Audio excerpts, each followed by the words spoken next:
वनवास के समय की बात है। श्री राम, माता सीता और लक्ष्मण गहन अरण्य में विचरण कर रहे थे। दोपहर का समय था। सूर्य अपने प्रचंड रूप में था और चारों ओर नीरवता फैली हुई थी। लंबा चलने के कारण माता सीता को प्यास लग गई। श्री राम ने भी प्यास महसूस की और उन्होंने चारों ओर दृष्टि दौड़ाई, परंतु दूर दूर तक केवल वृक्ष, लताएं और पथरीली भूमि ही दिखाई दी। कहीं भी जल का कोई स्रोत दृष्टिगोचर नहीं हो रहा था। भगवान श्री राम ने नमन करते हुए प्रकृति से प्रार्थना की, हे प्रकृति मां, यदि कहीं पास में जल स्रोत हो तो कृपा करके हमें उस ओर मार्ग दिखाइए। इतने में एक सुंदर और शालीन मयूर वहां आ पहुंचा। उसकी आंखों में विनम्रता थी और मुख से प्रेम टपक रहा था। उसने नतमस्तक होकर श्री राम से कहा, प्रभु, यहां से कुछ दूर एक जलाशय है। यदि आप आज्ञा दें तो मैं मार्गदर्शक बनकर आपको वहां तक ले चलूं। श्री राम ने मुस्कुराकर कहा, प्रिय पक्षीराज, यह तो अत्यंत पुण्य का कार्य है, परंतु तुम इतने चिंतित क्यों हो? मयूर ने धीरे से उत्तर दिया, प्रभु, मैं उड़ता हुआ जाऊंगा और आप पृथ्वी पर चलेंगे।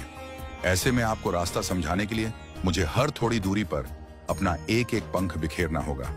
श्री राम ने गंभीर स्वर में पूछा, परंतु इसमें चिंता की क्या बात है? मयूर की आंखें भर आईं। वह बोला, प्रभु, यह सामान्य बात नहीं है।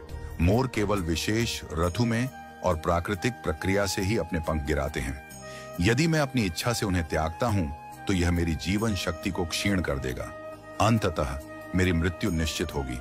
यह सुनकर श्री राम की आंखें नम हो गईं। फिर भी जल के बिना माता सीता की पीड़ा देखकर उन्होंने मयूर की सहायता स्वीकार कर ली। मयूर उड़ता गया और एक एक कर अपने सुंदर पंख गिराता गया। श्री राम, लक्ष्मण और सीता उन्हीं पंखों के सहारे मार्ग तय करते हुए आगे बढ़ते रहे।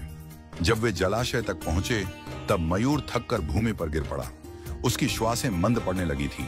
जीवन का अंतिम क्षण आ पहुंचा था।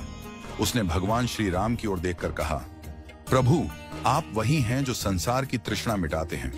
आज मुझे इस पुण्य का सौभाग्य मिला कि मैंने आपकी तृष्णा मिटाने में योगदान दिया। मेरा जीवन धन्य हो गया। अब कोई भी इच्छा शेष नहीं है। श्री राम उसके समीप आए, उसके मस्तक पर करुणा से हाथ रखा और बोले, प्रिय मयूर, तुमने जो त्याग किया है वह केवल जल नहीं बल्कि प्रेम और समर्पण की गाथा है। मैं वचन देता हूं कि अगले जन्म में जब मैं कृष्ण के रूप में अवतरित होऊंगा तब तुम्हारे इस उपकार को नहीं भूलूंगा। मैं तुम्हारे पंख को अपने सिर पर धारण करूंगा ताकि यह संसार सदा तुम्हारे त्याग को याद रखे।